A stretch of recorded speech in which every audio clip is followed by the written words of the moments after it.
नमस्कार, ठाणे वॉचमध्ये सर्वांचं स्वागत करतो। काल जो काही कळवा रुग्णालयात जो काही 18 जणांचा होरपळून जो काही मृत्यू झालेला आहे हलगर्जीपणामुळे डॉक्टरांच्या, त्यानंतर आता आपण बघितलं तर मनसेने थेट महापालिका आयुक्तालयाच्या दालनाबाहेर जे आहे आंदोलन सुरू केलेलं आहे। आपण बघू शकतो हे आंदोलन जे आहे ते आता यांनी सुरू केलेलं आहे।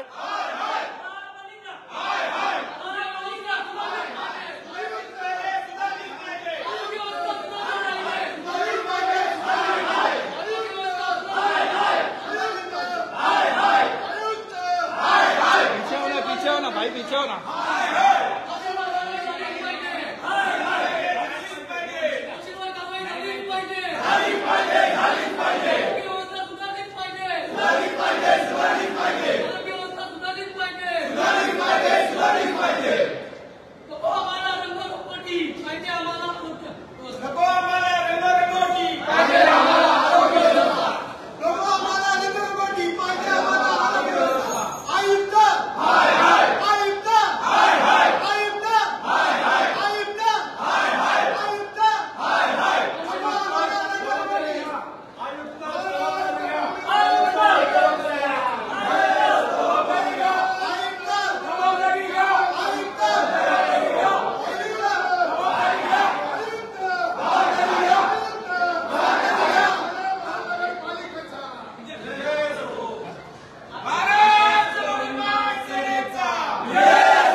पदाधिकाऱ्यांच्या मदतीने त्या बाईच्या मुलाने तिला एक ऑस्कर नावाच्या हॉस्पिटलला ऍडमिट केलं आणि ऑस्करला ऍडमिट केल्याच्या नंतर काल रात्री आम्हाला एक गोष्ट कळाली की जे डॉक्टर तळवा हॉस्पिटलचे डॉक्टर सांगत होते की तिला लकवा मारलाय, तर ऑस्करच्या डॉक्टरांनी मला लेखी दिलेलं आहे की तिला लकवा मारला गेला नाही।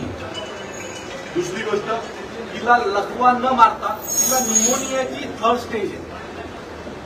आपल्या कळवा हॉस्पिटलने तिला रक्तटकी चेक करण्याची कुठल्याही प्रकारची तसदी घेतली नाही आणि रक्त चेक झाल्या नसल्यामुळे तिला नक्की काय आजार झाला हेच कळालं नाही। तिला न्यूमोनिया आहे आणि आता ती बाई व्यवस्थित आहे। अजून 48 आवर्स तिला अंडर ऑब्झर्वेशन ठेवावं लागेल, पण जर काल आम्ही त्या बाईला कळवा हॉस्पिटलला ठेवून आलो असतो तर 19-20 झाले असते।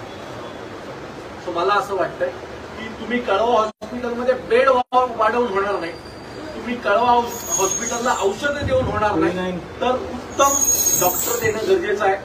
त्या पेशंटकडे लक्ष दिलं गेलं पाहिजे आणि तरच तिथले पेशंट वाचतील। ज्या पद्धतीने कळवा हॉस्पिटलमध्ये ज्या काही गोष्टी घडतात त्या अतिशय चुकीच्या आहेत। याची जबाबदारी ठाणे महानगरपालिकेने घेतली पाहिजे, आयुक्तांनी घेतली पाहिजे आणि आयुक्तांनी ठाणेकरांची माफी मागितली पाहिजे।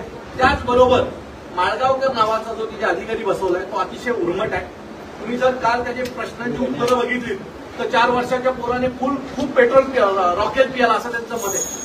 ती माहिती जर कुठल्या जर पत्रकारांनी त्याचं नीट स्टिंग ऑपरेशन केलं तर कळेल नक्की तो विषय काय। मी त्या मुलाच्या फॅमिलीशी बोललो तर त्याने काल ज्या काही दादांत खोट्या गोष्टी मीडियासमोर सांगितल्या आणि त्यातून मीडियाची दिशाभूल करण्याचा जो प्रयत्न केला होता, मला असं वाटतं तुम्ही जागृत मीडिया म्हणून तुम्ही देखील याचं स्टिंग ऑपरेशन करून नक्की ही 19 जण कशी गेली हे तुम्ही शोधलं पाहिजे।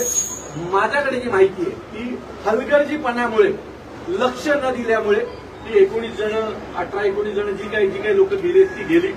आम्ही या सगळ्यात तुमच्या मीडियाच्या मदतीने एका बाईचा जीव वाचवण्याचा आम्ही प्रयत्न केला आणि मला असं वाटतं की त्या बाईचा जीव वाचलाय, कारण आम्हाला तिथे सांगितलं होतं, सगळ्यांसमोर सांगितलं होतं की तिला लकवा मारलाय, पण तिला लकवा मारला गेला नव्हता, तिला न्यूमोनिया झालाय। सो कुठलंही निदान न करता एखाद्या आजाराचं डॉक्टर दादांत खोटं सांगतायत, एखाद्याला काय निमोनिया झालाय, त्याला लकवा मारलाय, जर अशा गोष्टी सांगितल्या जात असतील तर मला असं वाटतंय की कळवा हॉस्पिटलची परिस्थिती अजून खराब होईल. असं एक उदाहरण आहे, असे अनेक उदाहरण असे अनेक उदाहरण आहेत. या उदाहरणात मी स्वतः होतो म्हणून मला हे हॉस्पिटलच्या डॉक्टरांकडनं घेतलेलं पत्र आहे. आणि जर मला असं वाटतं की जर एक आजार आहे आणि दुसऱ्या आजाराचा हे लोक इलाज करत असतील तर लोक मरणारच आहेत. आणि काय आहे, तिथे जाणारा जो माणूस आहे ना, हा सर्वसामान्य गरीब घरातला माणूस आहे. त्यामुळे जीव गेल्याच्या नंतर यांना कोणी प्रश्नच विचारत नाही. बिचारे आपली बॉडी घेतात, जाळतात आणि तो दिवस त्याच्यासाठी संपतो. एखादा माणूस ज्यावेळेला जातो प्रायव्हेट हॉस्पिटलला किंवा ज्युपिटरला जातो, त्यावेळेला त्याची फॅमिली पूर्ण पाठपुरावा करते. पण ही बिचारी गरीब, कमी शिकलेली लोक असतात, गरजू लोक असतात, ज्यांच्याकडे पैसे नाहीत म्हणून ते इलाजाला जातात. सो अशा लोकांना जरा ओरडून बोलल्याच्या नंतर ते लोक मानतात की हा डॉक्टर जे बोलतात ते खरं आहे. पण मी तुम्हाला हा उदाहरण देतो कळवा हॉस्पिटलचा, की त्या बाईला निमोनिया झाला होता, तिला लकवा मारला गेला नव्हता. तुम्ही ऑस्कर हॉस्पिटलला जाऊन त्या बाईच्या कुटुंबाशी बोलू शकता, तिथल्या डॉक्टरांशी बोलू शकता. डॉक्टरना अपूर्ण प्रशिक्षण दिले का? म्हणजे या डॉक्टरांनी मला वाटतंय कॉपी करून पास झालेले सगळे डॉक्टर आहेत. हे डॉक्टर नीट अभ्यास करून पास झालेले नाही, तर मला वाटतंय कॉपी करून पास झालेले सगळे डॉक्टर आहेत. हे आता कळवा हॉस्पिटलमध्ये आमचा जीव घेण्यासाठी बसवलेले. डिग्री तपासा त्यांची डिग्री नाही ना, एकदा परत यांना एक्झाम द्यायला लावा, नाही तर अजून हजारो लोक जीव जातील. आज हे समोर आलंय, मला असं वाटतंय की आपण शोधलं पाहिजे की मागच्या महिन्याभरात कळवा हॉस्पिटलला किती लोक मेले. हा आकडा एकदम मोठा आपल्या समोर आला म्हणून आपल्याला कळलं, आपल्यामधल्या कुठल्या तरी एखाद्या पत्रकाराने ते शोधून काढलं असेल की त्या दिवशी 17-18 लोक मेली. पण अशी रोज किती मरत असतील याचा आकडाच आपल्याकडे नाही, आणि कशामुळे मरत असतील हेही आपल्याला माहित नाही.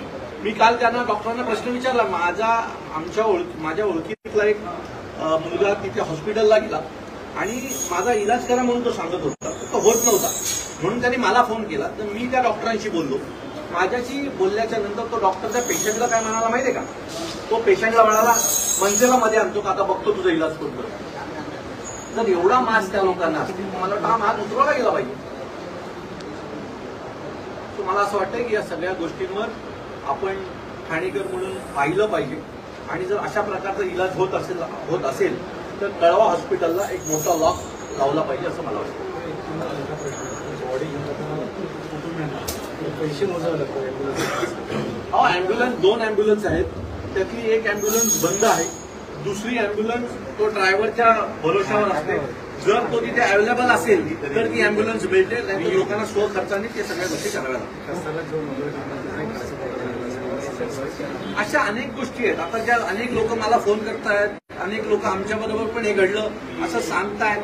सो मला असं वाटतं की या सगळ्या गोष्टींचा कोणी विचार करणार आहेत की नाही. आमचं दुर्भाग्य आहे की प्रत्येक महाराष्ट्र शासनाकडून प्रत्येक प्रत्येक जिल्ह्याला एक पालकमंत्री दिला जातो. एवढी मोठी घटना घडल्याच्या नंतर आमचे पालकमंत्री कुठे आहेत?